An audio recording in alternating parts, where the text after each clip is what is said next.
এক চোখের এক পলকে যা দেখেছি, এক পলকে। এই যে এবার টাকাটা এতটুকু। আমরা আসছিলাম যে পূর্বাচল দিয়ে মাহফিলে যাবো, আমরা চাঁদপুর যাবো। কোন জায়গায় চলে গেছে আমি বলতে লজ্জা পাচ্ছি, কিন্তু আপনাদেরকে বলি, কারণ আপনারা এই শহরেরই বাসিন্দা এবং এই শহরের ভবিষ্যৎ আপনার হাতে। এই ঢাকা সিটির ভবিষ্যৎ আপনাদের হাতে না। আচ্ছা, তো গাড়িতে বসে আমার সাথে কি করি, বই পড়ি বা ফোনে কথা বলি বা পরিবারের খোঁজ খবর নেই। গাড়িতে বই পড়তে পড়তে চোখ লেগে যায় অনেক সময়, তো চোখটাকে রেস্ট দেওয়ার জন্য জাস্ট একবার গ্লাসটা খুলে বাইরে তাকিয়েছি। পাশ দিয়ে একটা গাড়ি চলে গেল, একটা উবার টাইপের একটা গাড়ি চলে গেল, ড্রাইভার গাড়ি চালাচ্ছে।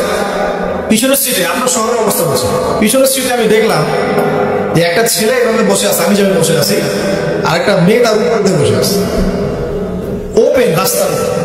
এটা আপনাদের শহর। আমি যে বলি যে কি আমাদের যত সায়েন্স গুলো আছে, নিদর্শনগুলো, সেগুলো মোটামুটি প্রকাশ পেয়ে গেছে সব শহরগুলোতে। আপনারা তো বিশ্বাস করতে চান। নবীজি এটার কথাই বলছিলেন হাদিসে যে কিয়ামত ততদিন পর্যন্ত হবে না যতদিন পর্যন্ত মানুষ গরু গাধার মতো রাস্তাঘাটে জেনা করবে। স্পষ্ট হাদিস আছে, কিয়ামত ততদিন পর্যন্ত হবে না যতদিন পর্যন্ত মানুষ গাধার মতো রাস্তাঘাটে জেনা করবে। এগুলো জেনা না? জেনা মানে কি শুধু ওই সেক্সুয়াল শারীরিক সম্পর্কেই জেনা? দেখেন, ফ্ল্যাটে ফ্ল্যাটে জেনা হচ্ছে, ফ্ল্যাটে ফ্ল্যাটে মাদক দ্রব্য সেবন করছে, ধনীর দুলাল, কোনো খবর নেই। একটা অসুস্থ প্রজন্ম তৈরি করছেন না, জানেন? এই প্রজন্মের ছেলেরা নাস্তা করে 12টা-1টার দিকে, দুপুরে এদের রাত হয় 12টা-1টা পর্যন্ত, ঘোরাফেরা করে, ফজরের নামাজের সময় ঘুমায়। ফজর নামাজটা পড়ে ঘুমায় না, কিন্তু ফজর নামাজের সময় ঘুমায়। উঠে দেখবেন 12টা-1টায় নাস্তা করে, 12টা-1টার দিকে এরা সালাম দিতে লজ্জাবোধ করে, এরা সালাম দিতে লজ্জা পায়, পিতাকে সালাম দিতে লজ্জা পায়। হ্যাঁ, টাটুর উপরে কাপড় দাঁড়িয়ে রাখা এদের কাছে মনে হয় ব্যাকডেটেড থিঙ্কিংস। হ্যাঁ, এরা পাপকে পাপ মনে করে না, মাদককে এরা স্বাভাবিক মনে করে, জেনাটাকে স্বাভাবিক মনে করে। ফ্রি মিক্সিং জেনাটা খুব স্বাভাবিক, ওয়াইফ গার্লফ্রেন্ড খুব স্বাভাবিক বিষয়, ঠিক আছে? বাপের টাকা পয়সা থাকলে এগুলো নিয়ে বন্ধুদের সাথে মজ মাস্তি করাটাকে এটা ফ্যাশন মনে হয়, টাকা উড়িয়ে দেখে ফ্যাশন মনে হয়। ওই টাকা পয়সা কামাই করতে পিতাদের কত কষ্ট হয়েছে ওরা জান না, পিতারা জানে। এই প্রজন্মের মেয়েরা দেখবেন পর্দাটাকে ব্যাকডেটেড থিঙ্কিংস মনে করে, চুল খোলা রেখে গেঞ্জি টি শার্ট পরে বাইরে ঘুরতে যারা পরিবার লজ্জাবোধ কাজ করে, যারা পরিবার বিভিন্ন অকেশন আসলে দেখবেন মোমবাতি জ্বালিয়ে অগ্নি পূজা শুরু করে দেয়। হ্যাঁ, এবং কোনো কোনো ক্ষেত্রে সংস্কৃতির নামে এমন কিছু শিরকি কাজ করে যেগুলো সাথে ইসলামের সম্পর্ক। এরা জীবনে প্রতিষ্ঠিত হওয়াকে, বাইরে একটা ডিগ্রি সার্টিফিকেটকে নাজাতের ওসিলা মনে করে ফেলে।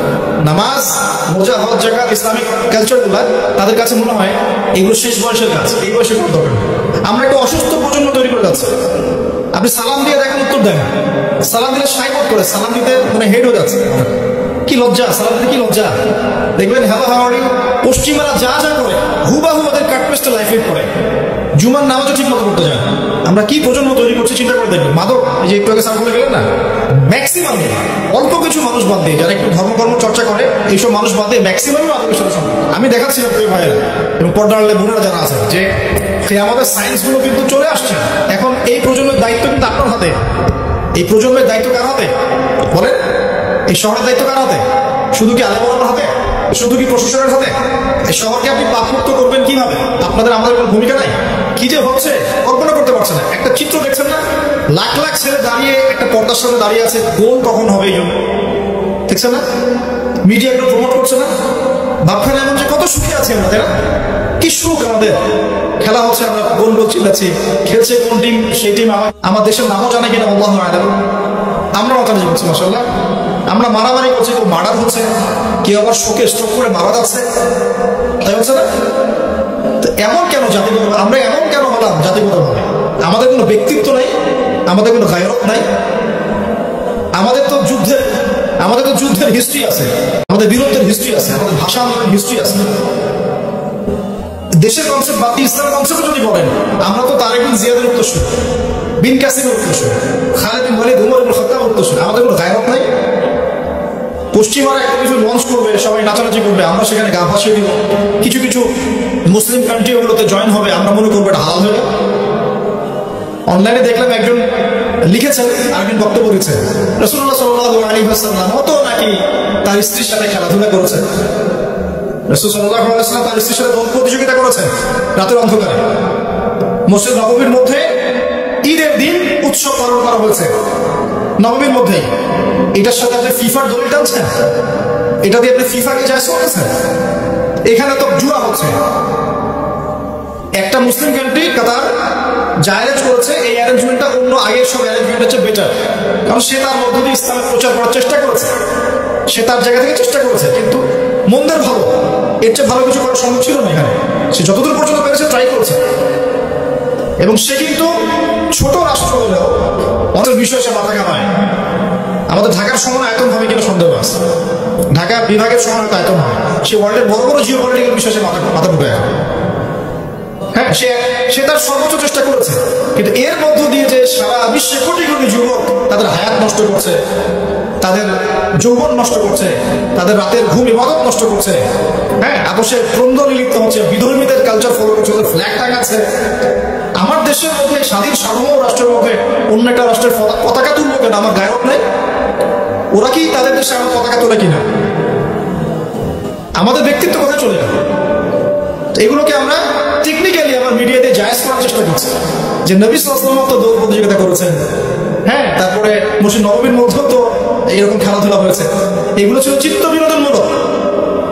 যদি আমি একা একা সকালবেলা উঠে ফজর নামাজের পরে এই মাঠটাকে 10 রাউন্ড দেই, এটা আমার জায়েজ না জায়েজ? এই খেলাকে কেন্দ্র করে জুয়ার আসর বসাতে পারবেন না, এটাকে কেন্দ্র করে তো সমকামিতা প্রমোট করতে পারবেন না, এটাকে কেন্দ্র করে আপনি lakh lakh billion billion dollar খরচ করতে পারবেন না তো। অথচ আপনার পাশেই প্রতিবেশী রাষ্ট্র ইয়েমেন না খেয়ে মারা যায়, আমাদের পাশেই মিডল ইস্টের পাশেই প্রতিবেশী রাষ্ট্র সিরিয়া না খেয়ে শিশুরা মারা যাচ্ছে। প্রতিবেশী না খেয়ে থাকে, আমি পেট ভরে খাই, আমি মুমিন নাকি? প্রতিবেশী না খেয়ে থাকে, আমি পেট ভরে খাই, আমি কি মুমিন নাকি? আর সারা বিশ্ব এই দিকে মানুষকে ফোকাস করে রেখেছে, বিশ্বের একটা অংশ এই দিকে ফোকাস করে রেখে তাদের এজেন্ডাগুলো ঠিকই বাস্তবায়ন করছে না। তো রমজান মাস আসে, দেখবেন রমজান মাস যখনই আসে দেখবেন যে নির্যাতন বেড়ে যায় উম্মার উপর। যে সময়ে উম্মার ইকোনমিক অবস্থা ভালো না, সামরিক অবস্থায় তাদের মুখোপেক্ষী হয়ে থাকতে হচ্ছে, যে সময় আমাদের ভিতরে পলিটিক্যাল বিরোধগুলো দেখা দিচ্ছে, আমরা ইউনাইটেড হতে পারছি না, যে সময় যুব সমাজরা মাদকে আসক্ত হয়ে আছে, পর্নোগ্রাফিতে আসক্ত হয়ে আছে, দিনের ইলম কালাম অর্জন করছে না, নামাজ ঠিক মতো করছে না, কুরআন তেলাওয়াত করা শিখছে না, যে সময়ে ইভেন আলেম ওলামাদের মধ্যে ঐক্য দেখা যাচ্ছে না, যে সময়ের মধ্যে আমরা পরিবারগুলোর ভাঙন দেখতে পাচ্ছি, আমাদের পরবর্তী প্রজন্ম কোন পরিবেশে বড় হবে সেই নিশ্চয় দিতে পারি না, যে পরিবেশে একটা 5 বছরের ছোট্ট বাচ্চা আয়াতে কেটে টুকরা টুকরা করে ফেলা হয়, এইখানে আমরা বসে বসে রং তামাশা দেখতেছি টিভির সামনে বসে। এই সমাজটা পরিবর্তনের দায়িত্ব আমাদের কারো ঘাড়েই নাই। শুধু কি পলিটিশিয়ানের দায়িত্ব? শুধু কি প্রশাসনের দায়িত্ব? আমাদের সবাইকে ডাকে তেল দিয়ে ঘুমানোর জন্য পৃথিবীতে আসছে?